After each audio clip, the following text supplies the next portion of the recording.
Praise the Lord, everyone. Hallelujah. Glory to Jesus. God is good all the time. और आज की शाम को खुदावन ने एक शब्द, दो शब्द आत्मा में स्ट्रांगली दिए और इस मसीह जीवन में ये दो शब्द बहुत इम्पॉर्टेंट है। और कई बार मैं भी इस शब्दों से बहुत जद्दोजहद करता रहा इस पर में कि, और ये दो शब्द हैं कंगाल और उधार। उधार मतलब उधार देना, लोन देना किसी को या उधार देना। कंगाल मतलब गरीब, निर्धन।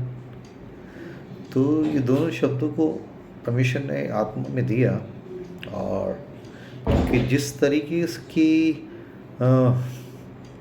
क्रिस्टियनिटी के समय आप बन गए हैं, उसमें आज बहुत से मॉडर्न फेथ प्रीचर्स और बहुत से लोगों को आशीषित होने के पीछे इन्हीं तरह की चीज़ों को ज़्यादा तवज्जो देते हैं कि वो कितना आशीषित है, क्योंकि उसके पास पैसा है, दौलत है, उसकी सारी डिज़ायर्स फुलफ़िल हो रही है, बहुत ही लग्जरियस तरीके से वो रह रहा है। इसलिए खुदा का अनुग्रह उस पर है। और यहाँ तक कि बहुत से लोग तो फाइनेंशियली वीक होने या निर्धन होने या कंगाल होने को कर्ज के रूप में काउंट करते हैं। लोगों का अलग अलग ओपिनियन। वो कहते हैं कि कर्ज, पॉवर्टी इज़ अ कर्ज, गरीब होना एक कर्ज है, निर्धन होना मतलब कंगाल होना एक तरह से श्राप है, लानत है। तो मैं चीज़ को विचार करने लगा। मैंने कहा प्रभु, यकीनन आपका वचन इसके बारे में क्या कहता है? क्या सचमुच हमें गरीब लोगों को उधार देना चाहिए, उनकी सहायता करनी चाहिए, उन पर दया करनी चाहिए? क्या कंगाल होना क्या लानत है, कर्ज है, क्या श्राप है क्या? तो परमेश्वर ने इसको इन दो शब्दों पर मनन करने के लिए अनुग्रह दिया, और मैं समझता हूँ कि इससे आपको परमेश्वर का आत्मा आपसे भी बातचीत करेगा कि, और ये इसके लिए सबसे पहले उधार वाले शब्द में बताना चाहता हूँ कि जो उधार शब्द है, उधार, किसी को उधार देना। उस लोग कहते हैं किसी को उधार देना नहीं चाहिए, ना उधार दो ना उधार लो भैया। आज बहुत से लोग ऐसे हैं। अगर परमेश्वर का वचन इसके बारे में, उधार देने के बारे में परमेश्वर का वचन लिखित रूप से किस बात की हमें जो डॉक्ट्रिन या प्रिंसिपल सिखाता है, क्योंकि लोग क्या कह रहे हैं, लोगों का रवैया, लोगों के बर्ताव, उनके ओपिनियन तो हमेशा से अलग अलग रहे हैं, मगर खुदा का कलाम ला तब्दील है, मतलब कभी ना बदलने वाला है। और उसने अगर कुछ लिखा है उसमें खुदा के रूह के द्वारा खुदा ने लिखवाया है, तो उसका मतलब है कि हमें उसको ओबे करना है, उसी को फाइनल वर्ड मानना है, तभी मेरा आप आशीषित होंगे। तो उधार देने के लिए व्यवस्था विवरण में लिखा है कि परमेश्वर तुझे सब आशीषित देगा, और तू सब जातियों को उधार देगा, और तुझे किसी से उधार नहीं लेना पड़ेगा। व्यवस्था विवरण उसका 15 में ऐसा लिखा है ना। तो परमेश्वर इस तरीके से तेरे को अपना पार आशीष देगा कि तू सब जातियों को उधार देगा, तुझे किसी से उधार लेना नहीं पड़ेगा। तो ऐसा लगता है कि उधार देना, यहाँ से लग रहा है कि उधार देना किसी को, मतलब परमेश्वर आपको हर तरीके से उधार देना, मतलब उधार वाली स्थिति में नहीं रहेगा, तो सरफराज ही रहेगा, है ना। और तो ये चीज़ सोच लगा, मैंने कहा हाँ यार, क्या सचमुच क्या हमें कभी किसी से उधार लेने की ज़रूरत नहीं पड़ती? हमें यार आप ईमानदारी सोचें, है ना। मगर खुदा का वचन आगे क्या कहता, देखिए इसी उधार से रिलेटेड बात पे क्या कह रहा है। तो परमेश्वर ने इस बात को क्लियर किया। बजट 112 की 5वीं आयत में से लिखा है, जो पुरुष अनुग्रह करता है ना, जो पुरुष अनुग्रह करता है और उधार देता है, उसका कल्याण होता है। उधार देना आपको ब्लेसिंग में ले आता है, आपको परमेश्वर के फेवर में ले आता है। Like it is well with the man who deals generously and lends, जो देता है, जो दया से और तरस से लोगों के साथ डील करता है और उधार देता है, परमेश्वर उससे खुश होता है, उसका कल्याण होता है। वो conducts the affairs with justice, और जो न्याय में वो अपने न्याय में अपने मुकदमे को जीतेगा। तो आप सोचिए कि खुदा को जो पुरुष अनुग्रह करता है, उधार देता है, उसका कल्याण होता है। तो परमेश्वर के कल्याण, उसके फेवर, उसके अनुग्रह के नीचे बने रहने के लिए ज़रूरी है कि मैं और आप ऐसे लोग जो ज़रूरतमंद है, परेशानी में है, तंगाली में, उनको उधार दें, उनको दें, उन पे दया करें, उन पे तरस खाएं। ये परमेश्वर की दिल इच्छा मेरे और आपके लिए है। इसके 8वीं आत्मा से लिखा है कि उसका हृदय संभला हुआ है, इसलिए वह ना डरेगा, वरन शत्रु पर दृष्टि करके संतुष्ट होगा। और लिखा है उसने उदारता से दरिद्रों को दान दिया, उसका धर्म सदा बना रहेगा और उसका सिंह महिमा के साथ ऊंचा किया जाएगा। उसने उदारता से, है ना, दरिद्रों को दान दिया, उसका धर्म सदा बना रहेगा। यहाँ दोनों चीज़ आ गए, दान भी आ गए, दरिद्र भी आ गए, उनको उनके लिए देना, लेकिन उसका धर्म सदा बना रहेगा और उसका सिंह महिमा के साथ ऊंचा किया जाएगा, महिमा के साथ ऊंचा किया जाएगा। तो ये बात यहाँ क्लियर है कि किसी की आदमी की स्पिरिचुअलिटी को, उसकी रूहानियत को हम इस बात से नहीं आंक सकते, उसके ऊपर फाइनल स्टेटमेंट इसलिए उसके नहीं दे सकते क्योंकि एक आदमी धनवान है या संसारिक रूप से, आर्थिक रूप से आशीषित है, तो वो खुदा के फेवर में है ना। और जो आदमी कंगाल है वो लानत में है, श्रापित है। ये कहना बिल्कुल गलत होगा क्योंकि खुदा का कलाम इस बात से कहीं सभी चीज़ों के लिए बैकअप नहीं करता, है ना। और यीशु मसीह ने खुद कह दिया, किसी आदमी का जीवन उसकी संपत्ति की बहुतायत से नहीं होता, फुल स्टॉप। तो आजकल मेरा इस संसार में लोगों की ग्रेडिंग, लोगों को इस तरीके से नंबर दिए जाते हैं, इस तरीके से उनके संग व्यवहार किया जाता है कि वो फाइनेंशियली रूप से, आर्थिक रूप से, सोशली किस तरीके से वेलवर्स है, कितना अच्छा स्टेबल है और कितना आर्थिक रूप से सुदृढ़ है। फाइनेंशियल स्टेबिलिटी किसी लोगों को नंबर देने का ज़रिया हो गया है। पर खुदा के राज्य में ये सब चीज़ें काउंट नहीं कर सकते आप। खुदा इन चीज़ों को काउंट नहीं कर सकता, और क्योंकि उसने खुद कहा कि वो दोनों का क्रिएटर गॉड है, निर्धन और धनवान दोनों को बनाता है वो, है ना। तो वो अगर खुदावन किसी को, कोई कंगाल है या परेशानी में है, और तो उसको आप इस बात के लिए टैग नहीं दे सकते ये आदमी श्रापित है, लानत में है और ऐसी ज़रूरतमंद में है, ऐसी ज़रूरत में है, तो ये परमेश्वर के में खौफ में नहीं है, परमेश्वर के साथ ठीक नहीं चल रहा है, इसके लिए इसकी ऐसी हालत हो रही है ना। इसके लिए सबसे बेस्ट उदाहरण आप लूका में देख सकते हैं। ज़मीर आदमी और उस गरीब लाजर की देख लीजिए, कंगाल था तो, है ना। और अगर ज़िंदगी भर वो कंगाली से उभर नहीं पाया, उसकी कंगाली नहीं बल्कि उसके साथ ऐसी इस तरीके से उसके शरीर में घाव से भरा हुआ था कि कुत्ते भी उसको चाटते थे, कुत्ते भी चाटते थे, उसको इतनी हिम्मत नहीं होती थी कि वो कुत्तों को भी भगा दे। ऐसे में आप इस आदमी के लिए क्या बात कहोगे, क्योंकि बिल्कुल ही सचमुच पक्का लाना था, इस पर श्राप है, कर्ज आदमी तो कंगाल भी, और इतनी गंदी बीमारी इसको हो गई है, और किस तरह देवड़ी में ये बस टुकड़े पर पल रहा है ना। दुनियावी तरीके से तो सोचे, मगर परमेश्वर वचन बताता है कि किस तरीके से मरने के बाद इस आदमी को स्वर्गदूत हाथों हाथ ले जाकर इब्राहिम की गोद में बैठा दिया। और दूसरी जगह वो अमीर आदमी जो ज़िंदगी भर बहुत ही ऐस परिस्थिति से रहा था, उसकी आंखें नर्क की आग में खुली। और बाइबल इस बात को साफ बताती है कि ऐसा नहीं लिखा कि जब उसने पूछा कि वो यहाँ पर और मैं यहाँ, वहाँ ऐसा कुछ नहीं लिखा कि ये आदमी व्यभिचारी था, दारूबाज था और कुछ और गंदे कामों के लिए की लिस्ट में नहीं। सिर्फ इब्राहिम ने इसलिए उससे कहा कि वो यहाँ पर अच्छी चीज़ें पा चुका, और वो बुरी चीज़ें, और इसलिए वो यहाँ पर है। मतलब ज़िंदगी भर बहुत ही शान और शौकत से और बड़े ऐश से रहने वाला ये शख्स, इसकी आंखें नर्क की आग में तड़पते खुली, और पानी की ड्रॉप के लिए वो तड़प रहा है। और सोचिए ज़िंदगी भर लोग उसे कहते होंगे ज़िंदगी भर में इसकी जैसा ब्लेसड, आशीषित और बंदा कोई नहीं है, मगर खुदा का देखिए।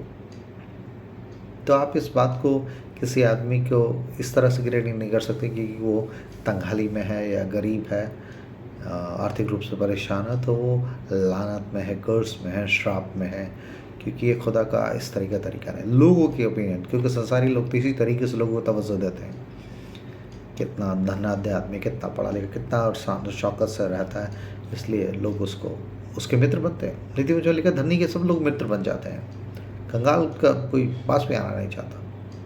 और इसका मतलब ये नहीं कि परमेश्वर भी उन्हीं के ओपिनियंस में उनको नंबर दे देगा। नो सॉरी, परमेश्वर अगर मुझे और आपको आशीषित कर रहा है या जिन लोगों को आशीषित किया है, उसके पीछे भी परमेश्वर चाहता है कि वो परमेश्वर की दया, उसकी तरस को दिखाएं। अगर अमीर होना ही किसी को बरकत को दिखाता है या उसको ब्लेसड, उसको धन्य की श्रेणी में लाता है, तो मैं समझता हूँ कि दूसरे बहुत से लोग हैं जो क्रिश्चियन नहीं हैं, बहुत ही अमीर हैं, ठीक है, इसका मतलब है कि वो बहुत आशीषित है।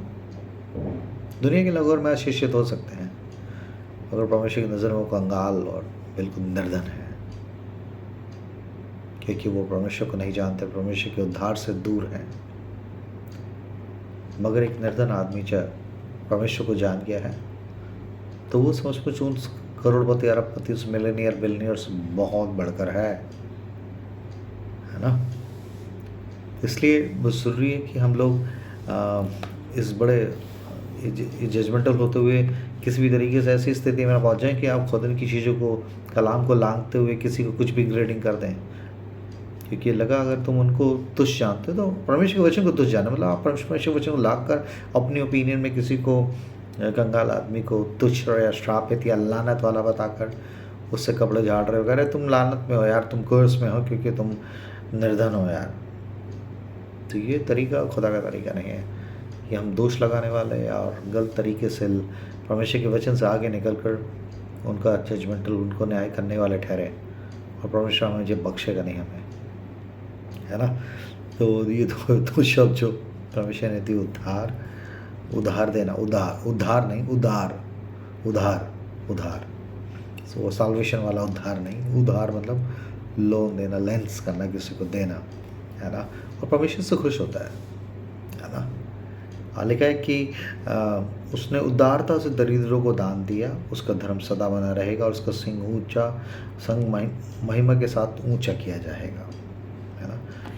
और नीति वचन 19:17 में ऐसा लिखा है, इसको पढ़ रहा था मैंने, कुछ आयतों को लिखा, नोट किया, मुझे बड़ी आशीष मिली, परमेश्वर ने इसको लिखने का मौका। 19:17 में ऐसा लिखा है, जो कंगाल पर अनुग्रह करता है वो यहोवा को उधार देता है। जो कंगाल पर अनुग्रह करता है वो यहोवा को उधार देता है। वाह, आंसू जी को उधार लेना बाप है यार, उधार तो किसी को उधार, तू किसी से उधार नहीं लेगा। यहाँ तो परमेश्वर कंगालों को इस तरीके से प्रेम करा कर, तो कंगालों पर अनुग्रह करता है वो यहोवा को उधार देता है। God is not a debtor of anyone, खुदा किसी का उधारी नहीं रखता। मगर आप जब कंगालों पर दया, तरस, अनुग्रह करते हैं तो आप यहोवा को उधार देते हैं। मतलब सोचिए, उसको उधार की श्रेणी में ले आते हैं। व्हाट ए वर्स है, इस चीज़ को लिखा है, whoever is generous to the poor lends to the Lord। आप खुदा को उधार दे रहे हैं। वाह वाह। सोचिए फिर, तो अगर एक कंगाल पे आदमी पर कोई अनुग्रह कर रहा है, दया कर रहा है, उसको उधार दे रहा है, तो अगर कंगाल होना लानत होता तो खुदा की बात कितनी क्यों भाती कि कंगाल की स्तुति रखी है। वो जैसे कि तूने खुदा को दिया है, तूने उस कंगाल को नहीं दिया, खुदा को दिया है। वाह, खुदा को उधार दिया, मतलब खुदा इस चीज़ का, और खुदा किसी का उधार रखता नहीं, वो कई गुना तुझे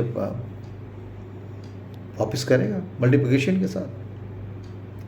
तो मतलब परमेश्वर, मतलब कंगाल जैसे लोग आज तुझ समझ रहे हो, शायद हो सकता है वो परमेश्वर की नज़र में हो सकता है, कहना माफ़ी का चाहता हूँ, वो परमेश्वर की नज़र में प्रिय है।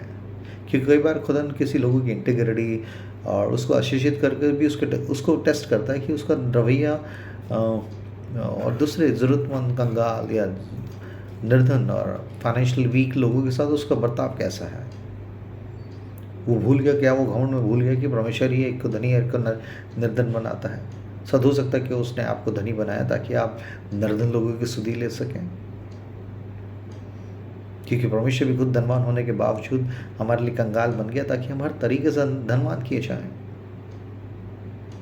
तो अगर आप में परमेश्वर का कैरेक्टर, परमेश्वर का चरित्र उसका है, तो आपको हमेशा इस बात की गैरत रहेगी, यार मैं कुछ नहीं हूँ, खुदा ने मुझे आशीषित किया, मुझे ब्लेस किया है ताकि मैं दूसरों के लिए ब्लेसिंग बन सकूँ।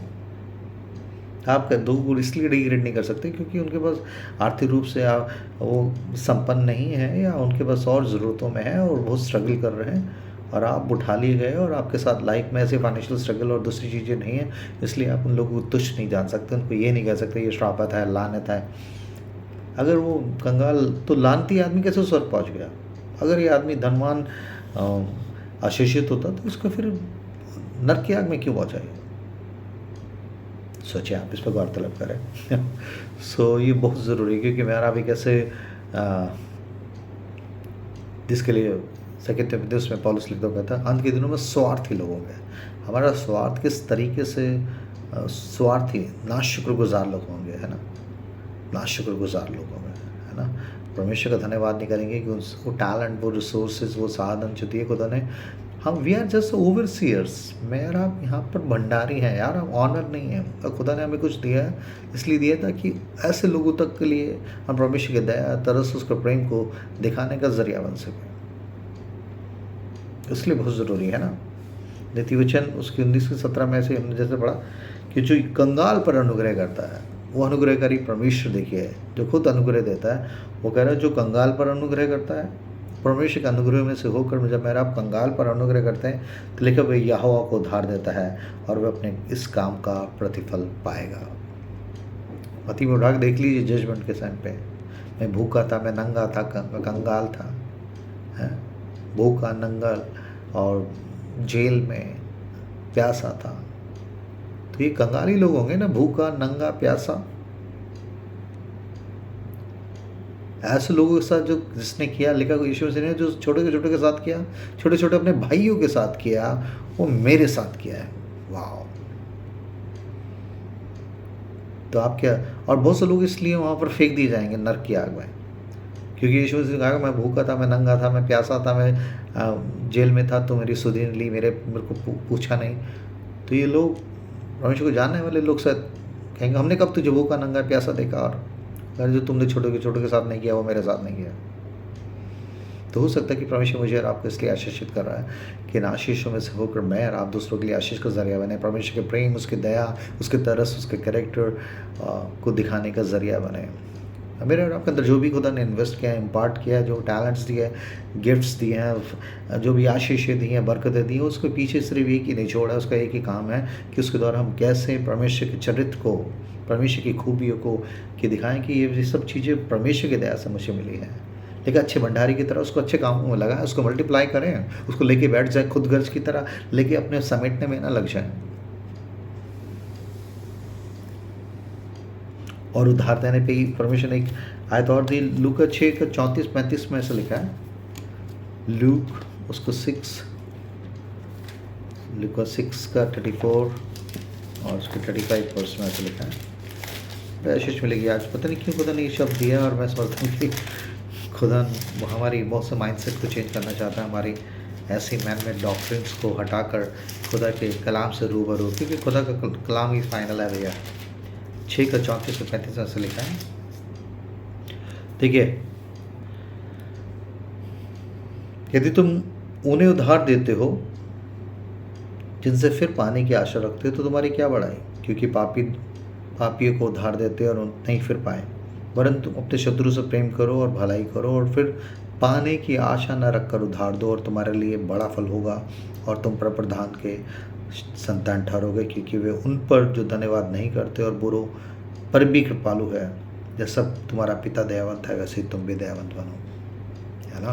तो यहाँ खुदा में कह रहा है कि हम ऐसे उन लोगों को दें जिसको उधार दें, जिससे कि दोबारा पाएंगे, हाँ भाई दे देगा, ये मैं इसको दे दे, इसने मुझे दिया था मैं इसको। तो मेरा आप खुद का रिश्ता है ना कि आप किसी को इसलिए उधार दे रहे हैं क्योंकि वो आपके काम आया था या बाद में वो आपके काम आएगा, इस नीयत से दे रहे हैं, तो ये उधार देना नहीं है। तो मैं आपको बताएं कि इस थीम बने रहेंगे कि कंगाल और उधार देने के पीछे परमेश्वर की कितनी बड़ी आशीष छुपी हुई है। कंगाल क्यों हैं और कंगालों के द्वारा परमेश्वर में क्या मैसेज देना चाहता है और किस तरीके से हमें आशीष का जरिया बनाना चाहता है, और उधार देना क्यों ज़रूरी है, क्योंकि यीशु मसीह का वर्ड है ये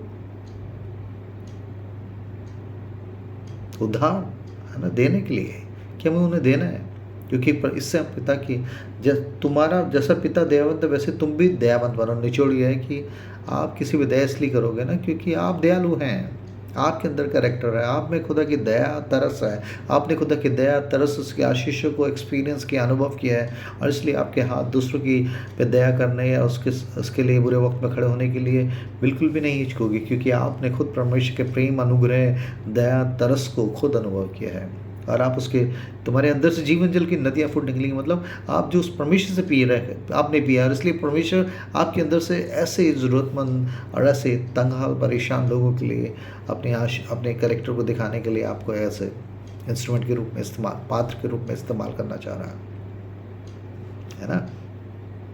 और लूका और भजन संहिता उसका 41:1 में ऐसा लिखा है, साम 41:1 में ऐसा लिखा है, याद मुझे बड़ी आदत भाती है।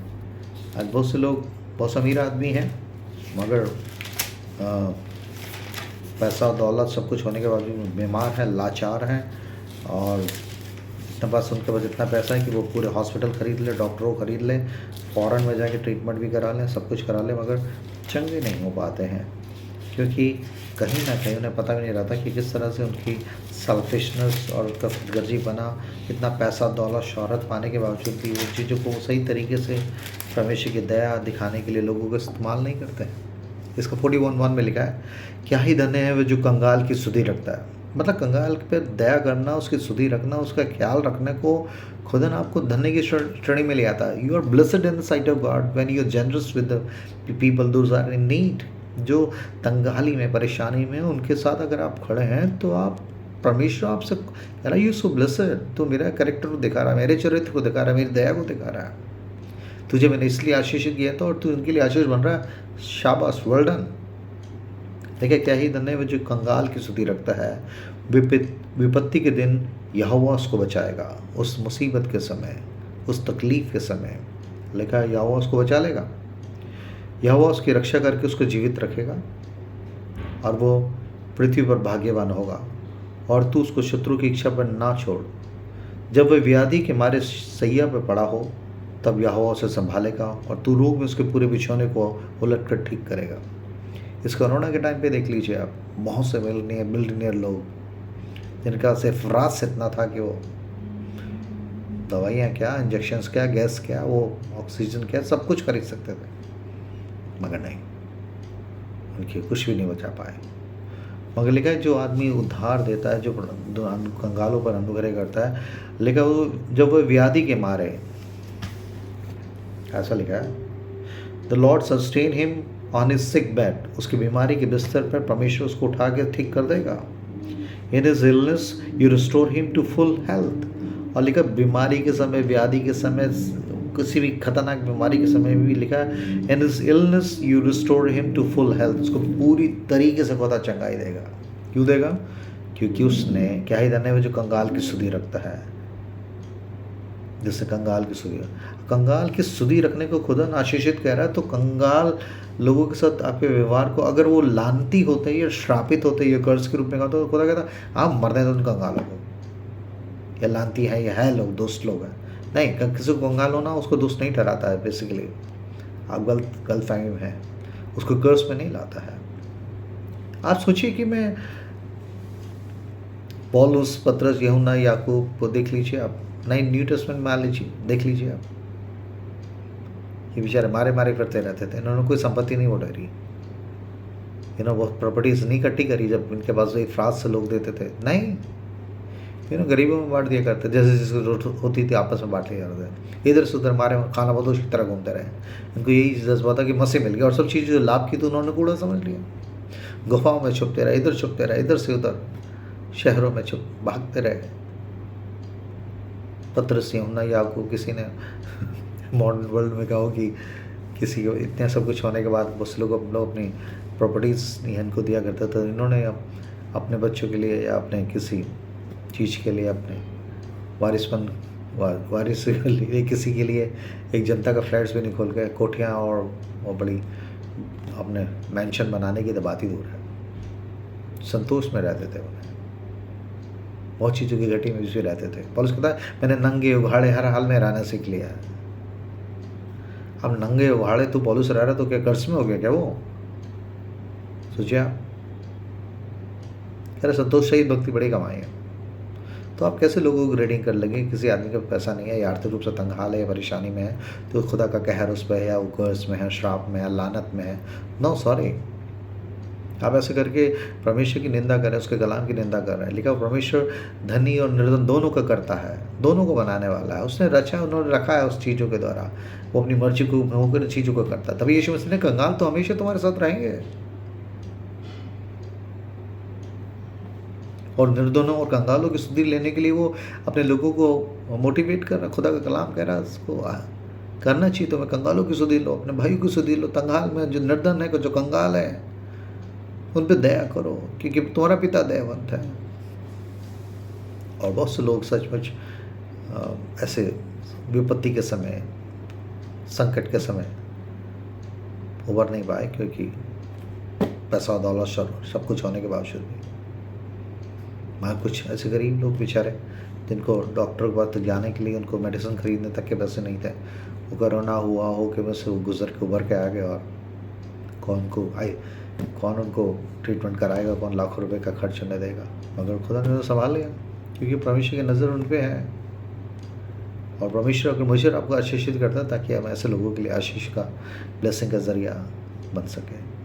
तो इस तरीके से लोगों को ना आके, और देखिए प्रोवर्ब्स एक और आयत जो खुदा ने दी, नीति वचन उसके 14 के 31 में ऐसा। आज खुदा ने कुछ चीज़ों को लिखने का मौका दिया। नॉर्मली मैं ऐसा करता नहीं, मगर खुदा ने आज कहा कि आज थोड़ा सा समय लेके हम खुदा की मर्जी को जान सकें और बहुत से अपनी गलत डॉक्ट्रिन से नजात पा सकें।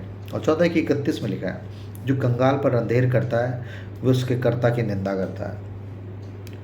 उस लोग कह रहे कंगाल श्रापित है, लानत है, उनको छोड़ दो उनके हाल पे, उनकी बेइज्जती कर रहे हैं। लिखा है जो कंगाल पर अंधेर करता है वे उसके करता, उसके बनाने वाले क्रिएटर गॉड की बेइज्जती करता है। तो सोच लीजिए, whoever oppresses the poor man insult his maker। तो मतलब कंगाल को भी खुदा बनाने वाला है, उसको भी उसने रखा है, अपने मकसद से रखा है, पर्पस से रखा है। सोचिए आप, है ना? Whoever oppresses a poor man insult his maker, but he who is generous to the needy honors him।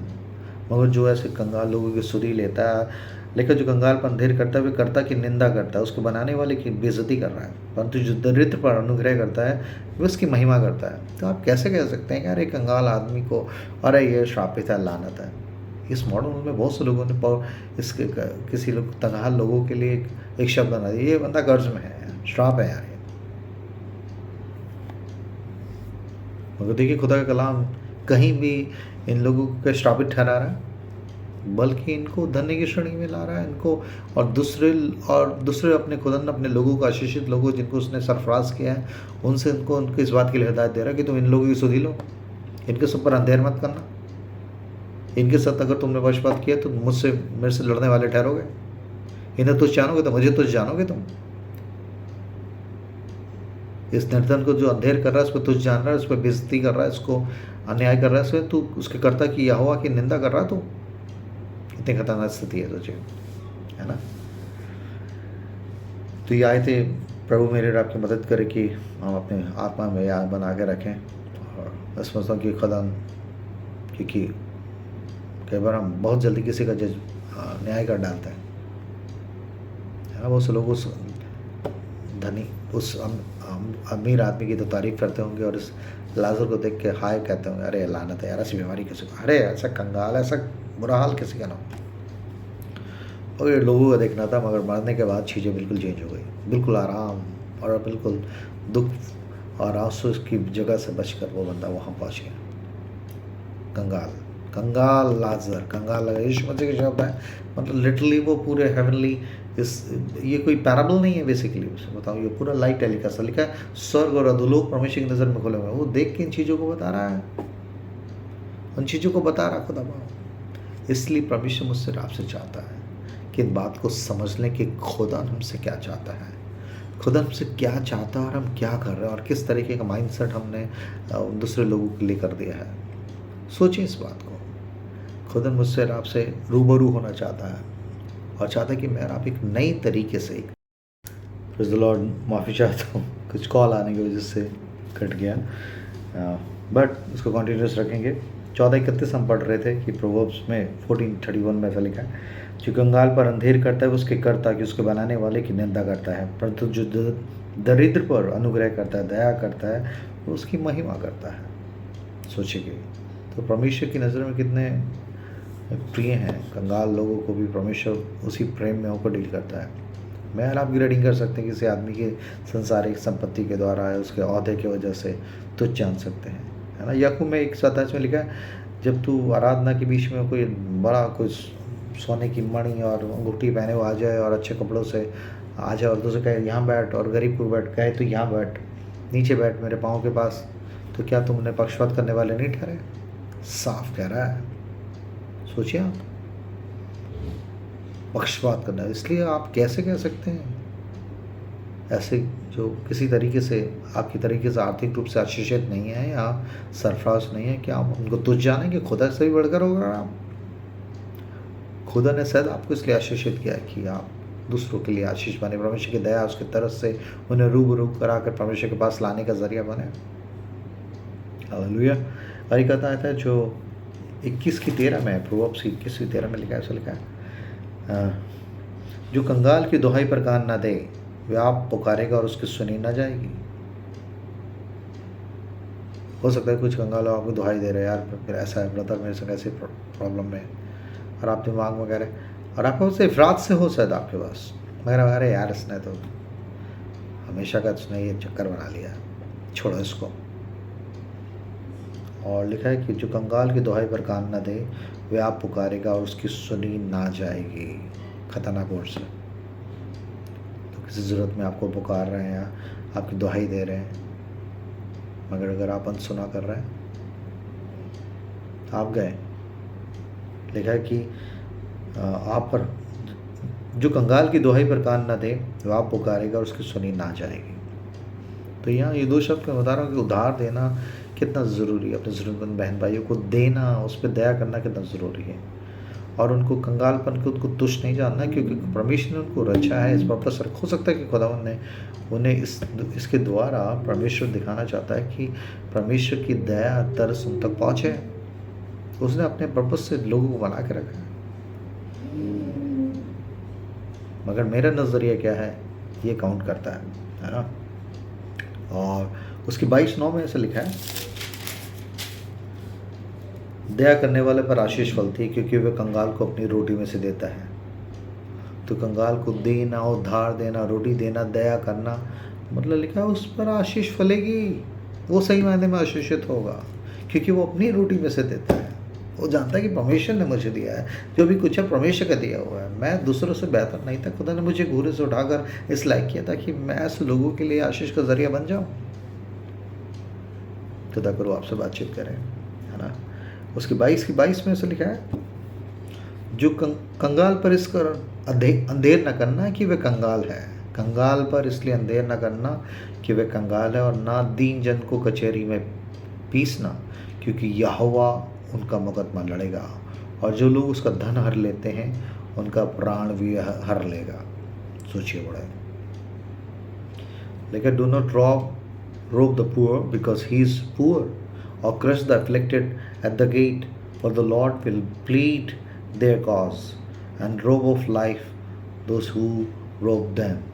जिन्होंने उसको लूटा है, उनको अंधेर करा है, उनके जीवन को वो खींच लेगा, ऐसा लिखा है। जो क्योंकि यहोवा उनका मुकदमा लड़ेगा। जो गरीब और कंगाल लोगों को पीस रहे हैं, उनको दया करना नहीं चाह रहे, उनके साथ अन्याय कर रहे हैं, लेकिन क्या हो, क्योंकि यहोवा उनका मुकदमा लड़ेगा, और जो लोग उनका धन हर लेते हैं उनका प्राण भी वह हर लेगा। कितने खतरनाक आयत है। ऐसे दीन और कंगाल लोगों पर परमेश्वर अनुग्रह करने के लिए बल आ रहा है।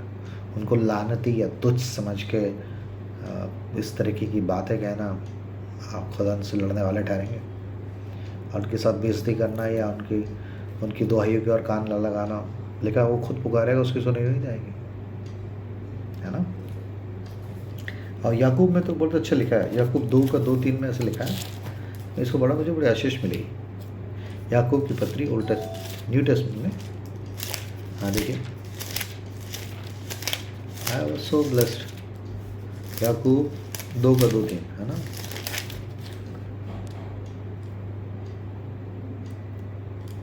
जैसे मैंने पढ़ा कि क्योंकि यदि एक पुरुष सोने के छल्ले और सुंदर वस्त्र पहने हो तुम्हारी सभा में आए, और एक कंगाल भी मैले कुचैले कपड़े पहने हुए आए, और तुम उस सुंदर वस्त्र वाले को का मुँह देखकर कहो तू वहाँ अच्छी जगह बैठ, और उस कंगाल से कहो तू यहाँ पे खड़ा रहे, हाँ मेरे पाँव के चौकी के पास, तो क्या तुम आपस में भेदभाव न किया और बुरे विचार से न्याय करने वाला न ठहरे।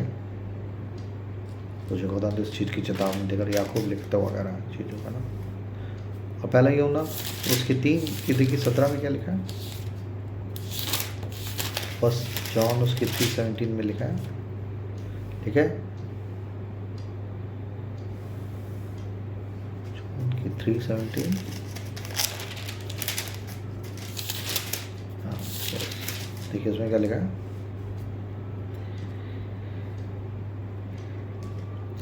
16 से पढ़ लेंगे। इसमें लिखा है हमने प्रेम इसी से जाना कि उसने हमारे लिए अपने प्राण दे दिए, और हमें भी अपने भाइयों के लिए प्राण देना चाहिए। एक आदमी जो सचमुच उद्धार पाया हुआ ना, वो जानता है कि खुदा ने किस तरीके से बचाया है, उसे आशीषित किया है, और वो कह रहा है जब तू ऐसी स्थिति पे पहुंच गया है तो लिखा तुझे भी अपने भाइयों के लिए प्राण देना चाहिए। दिल आएगा तो करूँगा, नहीं ऐसा नहीं लिखा। हमने प्रेम इसी से जाना, या तो प्रेम जाने नहीं, या तो फिर सेल्फिश उद्धार पाकर आप अपनी टपली अलग बजाते हो, खुदगर्जी का जीवन जी रहे हैं, और एक दिन न्याय के लिए आप खड़े होने वाले हैं। हमने प्रेम इसी से जाना कि उसने हमारे लिए अपने प्राण दे दिए, और हमें भी भाइयों के लिए प्राण देना चाहिए। पर जिस किसी के पास संसार की संपत्ति हो और वो अपने भाई को कंगाल देखकर उस पर तरस खाना ना चाहे, तो उसमें परमेश्वर का प्रेम कैसे बना रह सकता है। कैसे कह सकता है एक आदमी परमेश्वर के प्रेम में है, जब वो उसके पास इफरात से संसार की दौलत और सारे रिसोर्सेज हो, और वो अपने भाई को कंगाल देकर, अपने भाई को, तो आप यहाँ साफ देख रहे कंगाल को खुदन लांत नहीं कह रहा, यहाँ श्रापित नहीं कह रहा तू कंगाल है, तू कंगाल ही मरेगा, ये अच्छा है, नहीं। परमेश्वर ने दूसरे लोगों आशीष द्वारा उसकी ज़रूरत पूरा करने के लिए रखा है कि परमेश्वर का प्रेम लोगों तक पहुंच सके। लेकिन पर जिस किसी के पास संसार की दौलत हो और वो अपनी संपत्ति हो, और अपने भाई को कंगाल देखकर उस पर तरस खाना ना चाहे, तो उसमें परमेश्वर का प्रेम कैसे बना रह सकते हैं। हे बाल को हम वचन और जीवी से नहीं पर काम और सत्य के द्वारा भी प्रेम करें। आज खुदा मैं सिर्फ आपसे कह रहा है, अगर आप किसी भी एरिया में शिक्षित हो, कहीं भी कुछ स्पेसिफिक टैलेंट से आपको खुदा ने ब्लेस किया है, आप उसको मल्टीप्लाई कर सकते हैं, उसको दूसरों में इन्वेस्ट कर सकते हैं, उनके जीवन को भी परमेश्वर के लिए के नाम से आशीष का ज़रिया उनको बना सकते हैं। और क्या मैं और आप ईमानदारी से पूछें कि जो दया, जो तरस, जो अनुग्रह मुझे मिला है, उस अनुग्रह को कंगालों को ज़रूरतमंद क्या अपने भाइयों से छुपा रहे हैं, या उन्हें तुच्छ जान रहे हैं, या उन्हें कर्ज या ज़िल्लत की नज़र से देखते हैं। खुदा करो आपसे बातचीत करें, और इन दोनों शब्दों पर ध्यान दें कि लिखा है जो कंगाल को पर अनुग्रह करता, उस पर दया करता, तरस करता, वो यहोवा को उधार देता है। अगर आप किसी ज़रूरतमंद के लिए खड़े हैं, उस पर परमेश्वर का अनुग्रह जो आप पे मिला उसको आप आगे पास ऑन कर रहे हैं, तो लिखा है आप यहोवा को उधार दे रहे हैं।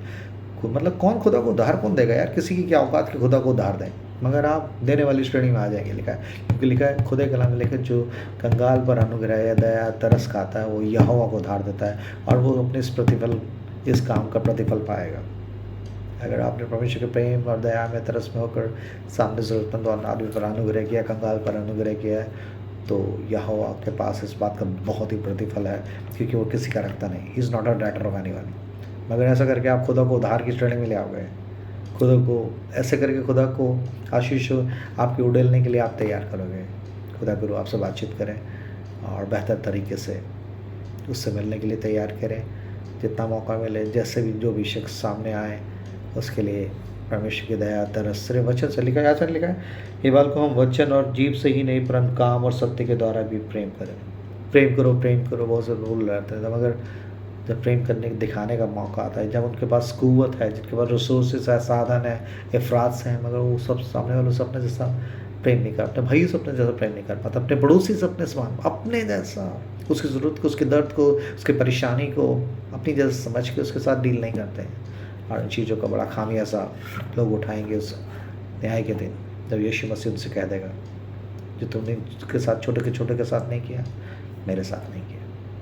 खुदा करो आपसे बातचीत करें और बेहतर तरीके से परमेश्वर की दया तरस प्रेम से भरकर उसके अनुग्रह को आके पास ऑन करने में खुदा करूँ हमें नर्म दिल और दीन जन बनाकर अपनी महिमा प्रकट करने का ऐसा बर्तन बनाए। God bless you all. Thank you so much.